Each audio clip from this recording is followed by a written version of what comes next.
And so I go to her office and she tells me, oh, she looks at her screen, computer screen, and she goes, you have a lump.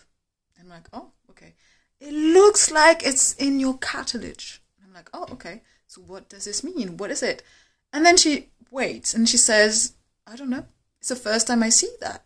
And so I'm like, oh, okay. And I go to ask more questions. And you know what she says? Oh, wait, it's only 10 minutes. The session is only 10 minutes. The time is up. You need to go. And so I'm like coming out of the office feeling so like I don't understand. I don't know what is wrong. I just know about a lump. And she kicks me out saying, actually, I can't even help you. You came in just to know part of the solution or part of the problem. And now you have to go figure out yourself.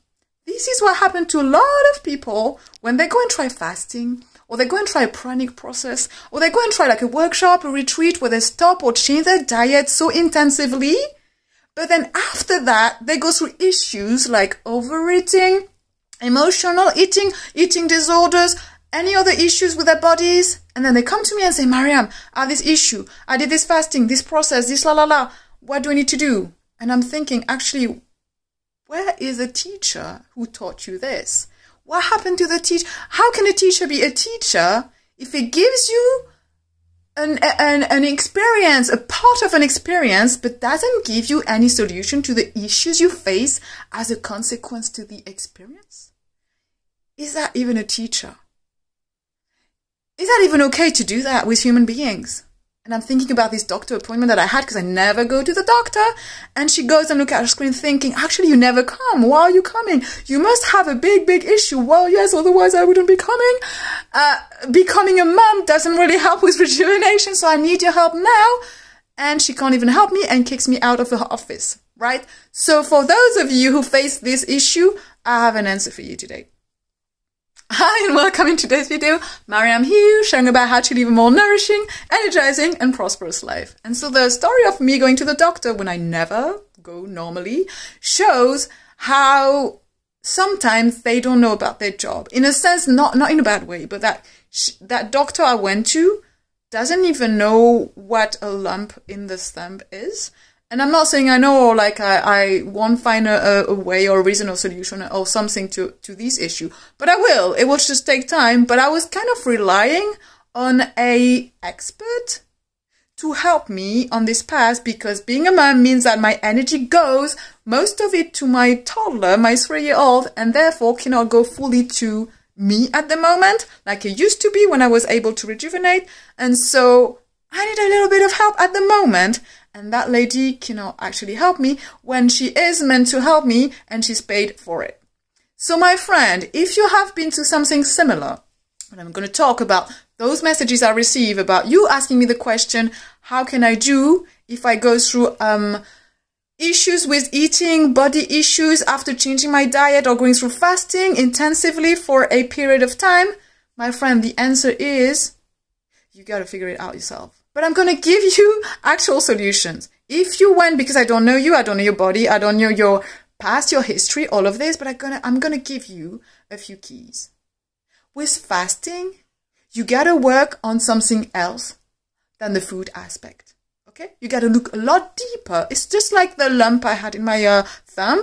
You got to look deeper and not just at the actual external issue or the external appearance of things, you know, the food part. You got to look deeper. And deeper is, I'm going to ask you questions. What do you do on a daily basis to be active? What makes you so happy that you forget to eat? What makes you so fulfilled and feeling like, wow, overflowing of energy on a daily basis? These things are all linked with 3 things normally, okay? Engaging the body is the first one. Because if you don't engage your body on a daily basis, actually not even a daily basis, but a regular basis, look at toddlers, you know, children under 5 years old, they're constantly active. I'm not saying go to the gym 1 or 2 hours a day, go swimming or go cycling or go dancing, because that's not enough. You got to live a lifestyle that's constantly active, and you take small breaks sometimes. Let's say, look at the toddler's life. They go out, they run My toddler, she likes to, she wakes up and she's dancing. Then she's popping bubbles. Then she sits for 5 minutes. Then she goes out on a bike. And then she goes climbing a frame. Then she goes down the slide. Then she goes playing in the sandpit. But she never really stops. She maybe has a little nap, like 20, 30 minutes. And then she's up again running. Your lifestyle on this path, energetic path, trying to eat less, fast, or whatever you want to do, has to be this. The focus has to be on that. How do you engage your body on a regular basis? Number one. And number two, how creative are you? Because how can you be the most amazing master of yourself, the biggest creator in life, if you don't create nonstop? If you don't prove yourself, you can create anything. If you don't show yourself regularly the depths of your powers and capacities, how can you even experience the power of creation if you don't embody that inside of you? Before trying anything like changing your diet, fasting, blah, blah, blah, and I won't even go beyond that.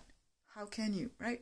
So the key is to be creative. So engage the body, active. Being active, engaging the body regularly.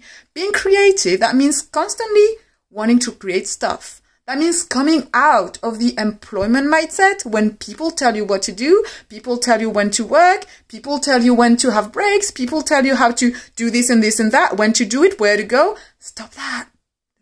Stop that. Why are you even you can't even do that on this path. It's impossible.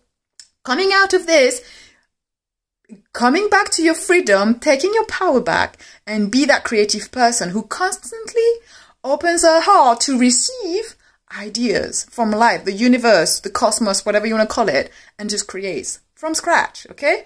Oh, again, look at toddlers, children. Oh, my little one, she finds a keyring outside. Oh, let's put it in a piece of mud and see how it works. Oh, finding wood lices. Oh, let's take a little stick and see how it works. Jumping in the mud, in the puddles, putting, patches, things together, just experiencing a life as a creator. Do that.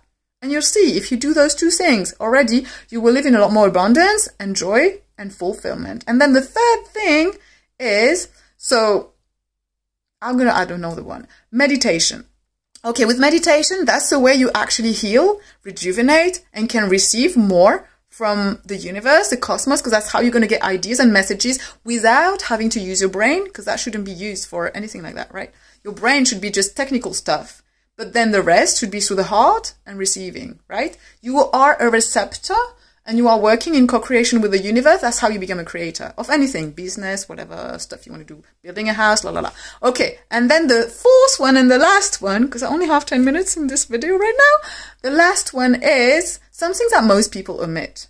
See, on this path, instead of trying to build a community, be with other people, because I see that all the time, once you've worked on your creativity, engaging your body, as you do that every single day, you're going to be an expert at it. Not like the doctor I've seen, not like the teachers you go to learn about fasting, diet change, and can't even follow up with you and leaves you in a miserable place. Be an expert in what you do because you do it all the time. And then you can do that thing that's going to give you energy, money, abundance, everything you want. Share. Share about it, okay? If you like to do yoga on a daily basis, share about yoga. If you like to do painting as a creative person, you set up a non-profit, a community interest company like I just did, anything like that, just share about it. Share physically, online, share retreats, workshop, and be the one who is an example for the people who come to you. That's your community, and share with them and accompany them and support them and be there for them. Matter what, as long as you keep your energy ongoing. If you share ongoing, if you're there ongoing and not, you just don't, leave and go away and kick people out, people will trust you and people will want you to be there for them. And that's how you're just going to live in abundance all the time, just being yourself and sharing your life. Join the newsletter for more. I shall catch you up in the next video.